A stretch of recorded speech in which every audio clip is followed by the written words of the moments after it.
Welcome to our exploration of 10 Stoic lessons to control your emotions, a guide infused with ancient wisdom, tailored for modern resilience. Stoicism, more than a philosophy, is a tool for living well. It teaches us how to turn adversity into advantage, emotion into action, and challenges into opportunities for growth. Why do we struggle with emotions? How can we find calm in the storm of our everyday anxieties? Seneca advised, "We suffer more often in imagination than in reality." This profound insight lays the foundation for our lessons, as we learn not to lessen feelings, but to reshape our reactions.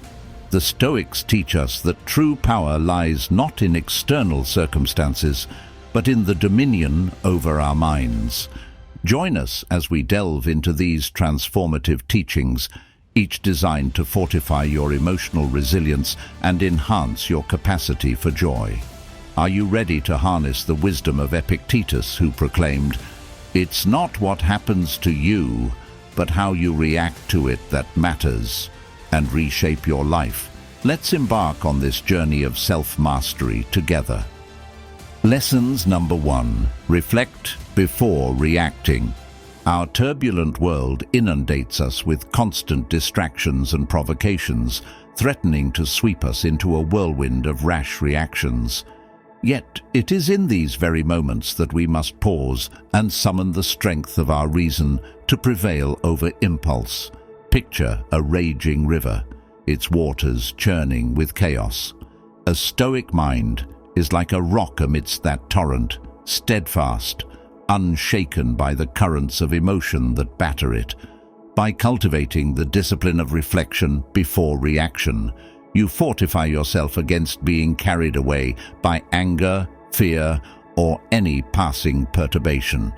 When confronted by a vexing circumstance, consciously detach yourself.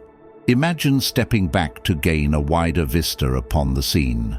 What aspects lie within your sphere of influence? For the Stoic need not shoulder the weight of what cannot be changed. Instead, we must strive to act with reasoned intent, aligned with our values and life's path. Tell me, does this feeling stem from the event itself or your judgment upon it? For we are inevitably disturbed not by things themselves, but by the concepts we form around them. With mindful reflection, we can reframe our perspective and choose our response wisely. An insightful pause can be the compass that guides you from turmoil to tranquility. Will this matter a year from now? If not, is it worthy of sacrificing your hard-earned peace? When we forge the habit of reflecting before reacting, we reclaim the power to meet each experience as a master of our own mind and behavior. In the heat of a trying moment, it is all too easy to be consumed by the blaze of turbulent emotion. Anger fans the flames, clouding our sight with blinding smoke. Fear strangles the breath from our chests as surely as any constricting vice. But by the simple act of pausing, breathing, we create a space for equanimity to flow back in. What is required of us in such instance? Not to merely dampen the fires of emotion, for they have their purpose as guides to what we value. No, our charge is to wield emotion's light to illuminate truth, while ensuring it does not become an all-consuming conflagration. With a reflected mind, we can discern the roots and reason of our feelings. Does this ire spring from an injury to my ethical principles? Then it merits action. But if the offense is mere discomfort or inconvenience, I must temper any overreaction. For as the old urn bears the crack, but stands useful still, so too must we show resilience in the face of life's inevitable abrasions. So let us pledge to uphold reflection as our constant companion. Whether confronting a grave injustice or an everyday aggravation, stealing that intervening breath disciplines our consciousness. We become participants in life's currents rather than being swept along helplessly. For the person who masters responding rather than merrily reacting, They become the architect of their own destiny. Lessons number 2. Understand what's in your control. My esteemed friends, let us turn our attention to one of the most liberating truths that Stoic philosophy imparts: the discernment between what lies within our control and what remains outside its bounds. Too often we squander the precious currency of our energy and inner peace on matters that, frankly, are none of our business. Whether fretting over the actions of others, railing against the inevitable march of time, or bewailing misfortunes that have already come to pass, these are the empty circles in which the untrained mind endlessly turns. But you who have tasted the vintage of Stoic wisdom, you recognize there is a more excellent path to walk. For while the universe may be a vast arena, our true arena for the conquest of virtue and tranquility is, in fact, surprisingly modest. It extends only so far as the bounds of our own thoughts, judgments, and deeds. Imagine your sphere of control as a fortified inner citadel. No external force, be it the jeers of fools or the fickle winds of fortune, can breach its sturdy walls unless you throw open the gates from within. Here in this sanctum, you are the master and commander of your life's direction. When faced with adversity, I implore you, avoid the error of leaking your energy into that which you cannot grasp. Instead, muster your focus inward.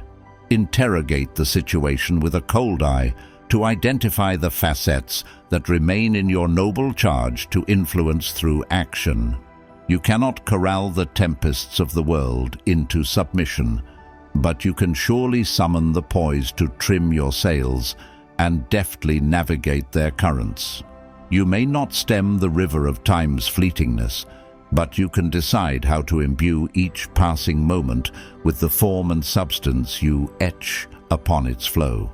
What things can you justly let go, knowing they belong to the realm outside your dominion? And what worthy aims, what upright character, what fulfilling life's work will you seize with both hands to craft from the clay of all you can still mold? This is the charge of the Stoic, to master one's self through reason. In this alone, we can stamp our days with glory, secure in a peace that no squall of circumstance can strip away. Lessons number 3. Ask yourself, will this matter in 5 years? Tell me, when you lie abed at night and scan the canvas of your memories, what looms largest in your mind's eye? Is it the recollection of a minor slight endured, a plan that went awry, a fleeting instance of adrenaline and irritation? Or does your gaze fix upon the major vistas, the relationships that edify your soul, the challenges that tempered your fortitude, the moments that gave your existence meaning and sweetness? We are but feckless feathers upon the winds of circumstance if we are driven to despair by each passing turbulence.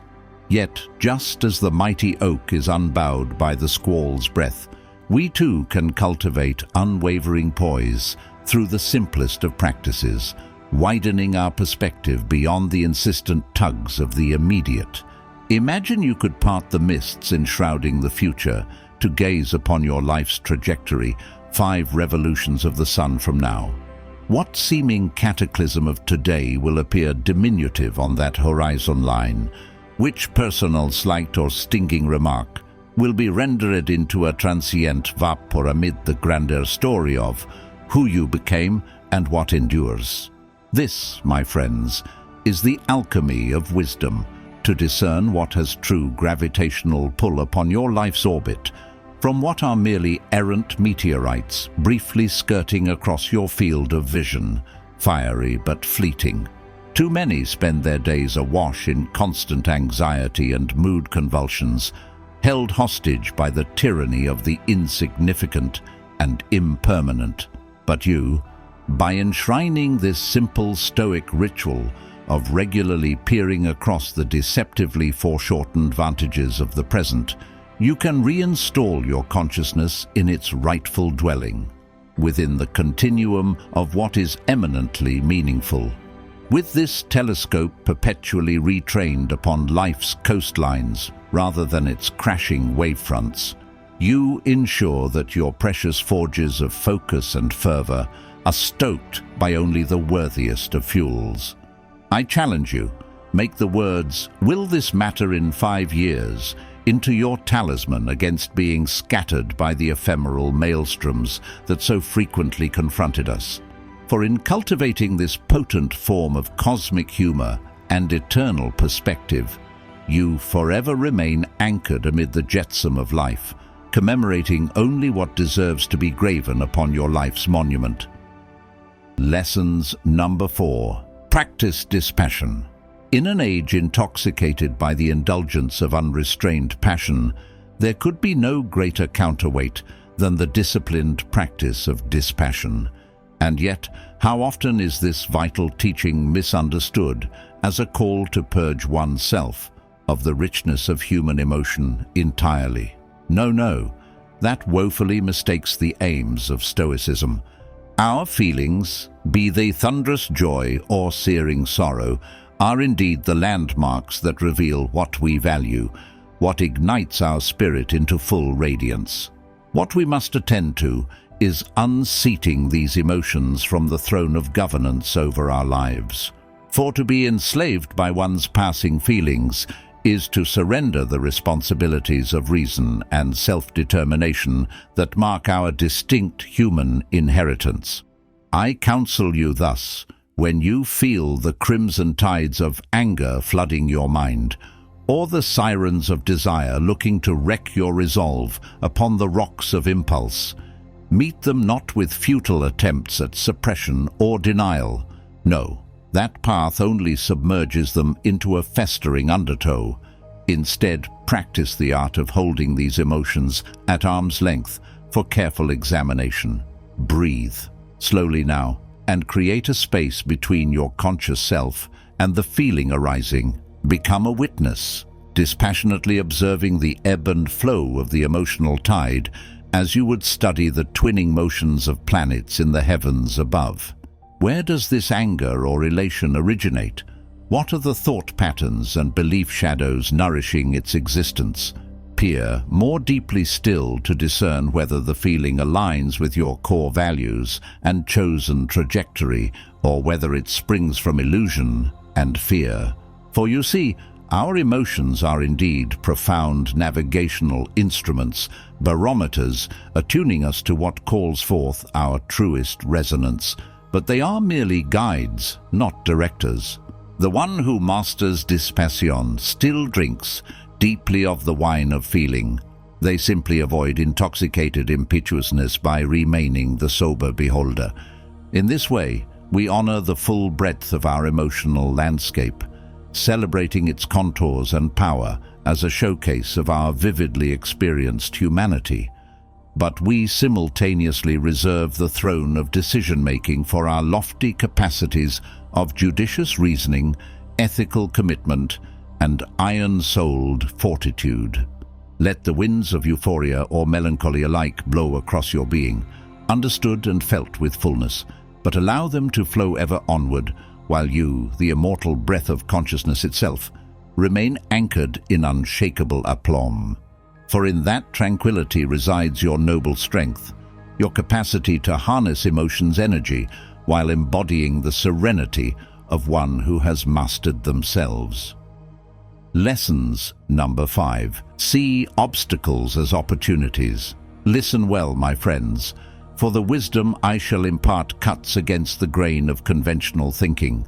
When faced with obstacles in your path, the reflexive human impulse is to curse their interference, to rage at the disruption of your plans and desires.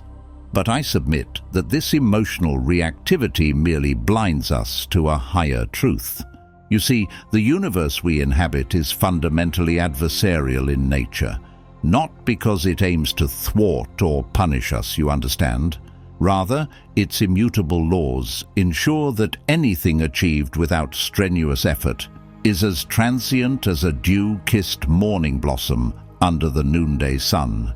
Obstacles, therefore, are not the enemy.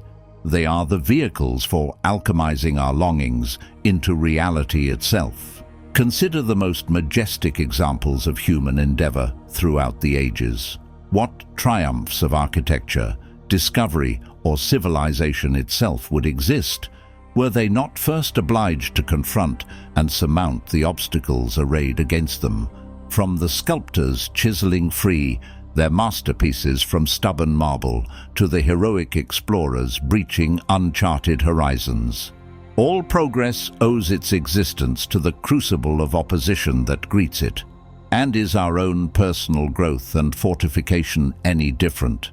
What forges the economic qualities of resilience, determination, and creative problem-solving, if not the topographies of life that resist the easy road? The Stoic does not rebuke or bemoan impediments to their path. They welcome these teachers, for in each challenge faced and overcome, we reinforce the philosophical muscles that enshrine us as sovereign authors of our destiny rather than victims of external circumstance. Every obstacle is thus an opportunity to manifest the committed disposition of one who detaches from the emotions of frustration and fear to uphold the situation in its proper context as a call to summon forth our highest faculties in response. I say to you, revere the obstacles that emerge before you, not in gratitude for them per se, but in reverence for the heroic self they allow you to actualize. For in this simple reframing, the very dynamics that would break lesser spirits become the blessed resistance that sculpts you into a masterwork of fortitude and character. Each barrier evaporates into but another stepping stone on your endless ascent. Lessons number 6. Keep a Stoic journal. The venerable practice of journaling, a seemingly simple ritual, and yet one that unlocks profound pathways into the deepest territories of the self. For those who walk the path of Stoic wisdom, few disciplines hold more transformative power. Think of your journal as a mirror, refracting back to you the unvarnished truth of your innermost strivings, stumbles, and triumphs. Each day's honest accounting affords you a clear-eyed view into the landscapes of your psyche, the ever-shifting terrains of emotion and impulse, the static bedrock of your core beliefs and ethical lodestar. Only by rendering these subterranean currents into the chiseled script of the written word can you truly excavate what lurks beneath. The fears and shadows that lurk beyond conscious scrutiny, the subliminal scripts propelling your actions, the incongruities between your espoused ideals and demonstrated choices, all are exposed to the searing light of your own thoughtful examination. And in this radical honesty, in this unflinching self-study, lies the fertile soil for true growth and self-mastery to take root. For the Stoic sage tends to their own mindscape like a master gardener, pruning away the withered branches of self-deception, nourishing the stout trunks of virtue that weather all seasons. Let your journal then become that tilled earth where you clearly map your progress. Confront where you faltered in embodying reason's supremacy over fleeting passion. Memorialize the moments that tested your equanimity in the face of external upheaval or loss. And celebrate, oh gloriously celebrate, each hard-won victory where your Stoic principles prevailed at the vanguard of your choices. Day by day, this accumulating chronicle concretizes the truth of who you are becoming. The rereading allows reflection on how far you've traveled compared to that former self, caught in the thrall of the frivolous and fear-gripped. With each revisiting, you bear witness to the sinewy callousing of resilience, the incremental fortification of your spiritual armor against circumstances' blows. But your journal is no mere record keeper, my friends. No, it is simultaneously a workshop for innovation in that greatest of humanity's arts, the self-sculpting of one's character and consciousness itself. Lessons number 7. Practice gratitude. Gratitude, what a resplendent jewel to cradle in the heart of a Stoic. For in its radiant facets are revealed the very essence of philosophic conduct, existing fully in the present moment, alive to life's simple grandeurs, freed from the shackles of desire and despair. Too many souls subsist in a perpetual state of deprivation and lack, their minds' eyes forever fixed on wants and worries yonder. But those who truly live gratefully, they reap the rarest of blessings, the ability to drink in the sweet nectars of each day, savoring what truly sustains rather than perpetually craving what is absent. When you rise each dawn, do you greet the fresh air in your lungs as an unmerited gift? Can you taste the humble glories of nourishing food and purling water as privileges too often overlooked? Spend but a single day with outrageous gratitude for these smallest mercies, and see how the mundane is alchemized into the miraculous. For gratitude is both vector and consecration of our limited, precious existence here. By celebrating the grandest blessings of good health, loving bonds, and abundant opportunity, we place the accents of our awareness upon what is truly indispensable to a life well lived. But in giving thanks for the merest delicacies, a cloud's turn of phrase, a songbird's libretto, we alchemize the ordinary into the exquisite, each moment becoming luminously significant when embraced with open-hearted awe. Moreover, the grateful spirit becomes a wellspring of emotional reserves to draw upon in hardship. When strifes and deprivations encroach, it is the mindfully grateful who can adjust their focus to the eternal flames still banked, the kindnesses that flowed their way, the lessons ennobled into wisdom's crucible, the chance to reforge themselves anew in the way of resilience. Ultimately, gratitude is among our purest gateways to freedom itself, liberation from the jails of covetousness and fear that imprison the masses. When you befriend the practice of giving thanks for this breath, this moment, these humblest provisions that sustain life itself, desire melts from your mind like a morning fog, lifting to reveal the splendor surrounding you already. Yes, let ingratitude's discontents seize upon your moments no more. With every inhalation, silently recite a liturgy of thank you to existence itself for these most fundamental and unearned blessings.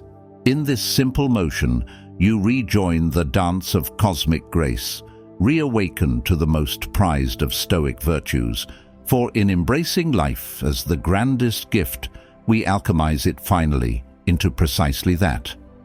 Lessons number 8, self-focus. Listen well, dear friends, for the ethos I shall impart strikes at the very root of what separates those who drift rudderless through this existence and those who captain their lives with the unwavering hand of self-mastery. For is it not true that the untamed mind is a house eternally divided against itself, a roiling sea of impulse and reflexive response, where the slightest provocation can turn the tides of emotion into a maelstrom, sweeping all our better judgment away? We have all borne witness to this tragedy, the momentary lack of self-awareness birthing regretful deeds and turbulence upon the very people closest to our hearts. But you, who have turned your gaze inward through the clarifying lens of Stoic self-focus, you carry within the seeds of an unsurpassable power, the ability to rise above the tyranny of your own baser reactive tendencies and exist as the architect of your choices rather than their hostage. Through diligent self-study, you come to recognize the perceptual tripwires and negative thought patterns that too often goad you into unconscious furies, frenzies, or despondencies. The mindful pause, this engenders becomes your strongest ally, interrupting the reflex long enough for reason to reclaim her rightful throne over the unruly fiefdoms of feeling. From this steadied vantage point of self-awareness, you can discern the true boundaries and personal ethics that must be staunchly secured. Too many these days exist as mere weather vanes, swept about by the prevailing social winds and expectations set by others. But you establish an unassailable perimeter around what you will and will not abide, a resonant radius where you remain authentically anchored no matter the gales whipping without. And within this noble sphere of self-sovereignty, one does not neglect the part where compassion and empathy hold court. For in sustaining a relentless gaze upon our own characters, we must celebrate imperfection as the seam that joins us to our common fate as seekers. Too much harsh judgment only breeds self-recrimination, curtailing the heroic scope of change and growth we can achieve.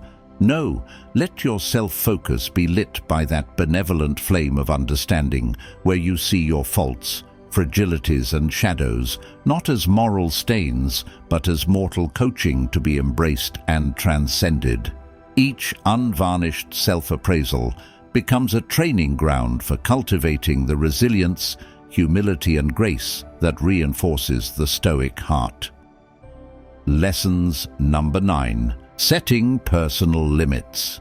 Heed well, dear friends, for the wisdom I shall impart strikes at the heart of what separates mere existence from a life lived with true dignity and sovereignty. For what is it to wander this world rudderless, a helpless vessel cast about by the whims of any wind that blows, battered from obligation to fleeting demand, scattered in 1,000 opposing directions, until one's core, purpose and priorities lay hopelessly sundered.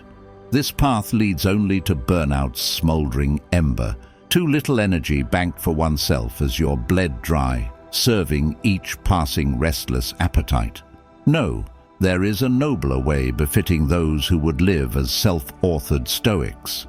It begins with erecting an unassailable boundary line, circumscribing your sovereign domain, a whole self tended by tireless discrimination between the essential and the superfluous. For your time, your focus, and your reserves of precious vitality are not mere commodities to be pillaged by whoever covets them hungrily. They are your inalienable rights and resources to nurture with prudent care. So let your mantra be one of impeccable demarcation.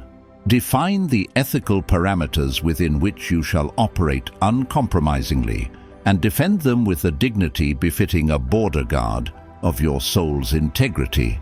What toxic behaviors will you henceforth place beyond the pale, no matter the cost of refusal? Before what activities and complexities will you gratefully draw the curtain, dedicating your cloister energies to life's truest callings, beckoning from within? For there is no greater freedom than setting firm orbits around what you will or won't entertain from the world at large. No more shall you careen from crisis to crisis, overwhelmed by demands until your responses descend into mere panicked reactivity. When you inscribe clear boundaries, you instantiate supreme agency over your own plot of universal ground. Yet let this ethos extend far beyond merely cordoning your precious capital of time and motivation. For what of the limits we must tenderly wrap around our own hearts in relation to others? Here too, the Stoic must raise a valorous shield wall against the pillaging tides of toxicity that would corrode our peace from within. When those around us forget themselves and behavior devolves across the borders of what we can ethically abide by, will we have the fortitude to speak our serene truth to them? Or will we wince and cringe, absorbing abuse and disrespect like hapless punching bags? For I tell you true, every slight and injury you allow to penetrate your sphere will act as a spiritual woodworm, eating away at your lofty residence. Lessons number 10. Living fully in the present. To abide fully in the present moment, there is perhaps no greater spiritual frontier for the Stoic explorer to traverse. For in this unconstrained expanse of the ever-unfolding now, lies the sole territory where our noble philosophy achieves its quintessence. How many lifetimes are squandered by breathless beings forever fleeing the hallowed ground of the present, huddled in the drafty shelters of regret over shards of past already strewn to the winds, or twisting in anguished knots over futures they can but dimly foretell. What wastrels of the eternal moment we all become when mired in these dreary lowlands of remembrance and anticipation. But you, those who have sipped the clarifying vintages of Stoic awareness, you perceive the ultimate truth, that the dance of conscious existence choreographs itself eternally in the perpetual present alone. All else is mere after-image and wild projection cast upon the screen of lived experience. Let your daily devotion become the committed return to the fresh authenticity of now in its freshest bloom. For only here, in the hot pulses of a rising perception, can you locate the contingencies malleable to your well-aimed influences. The future is ever untappable, the past irretrievably spilled. Only those potentialities that spring forth into blooming manifestation hold fertile soil for your next courageous impression. When you keen your senses to drink the brimming bounties of each instant, the world itself seems to detonate into brilliantly excavated detail, the delicious aroma of your morning tea wafting in crisp definition, the gnarled beauties of nature's scarred faces brought into high spiritual resolution, the profound velvet silence between two inhaled breaths gilded in sacred equipoise, every sight, sound, motion and whisper of embodied being flowers outward into a luxuriantly infinite unfolding to engage with your full gunnel awareness.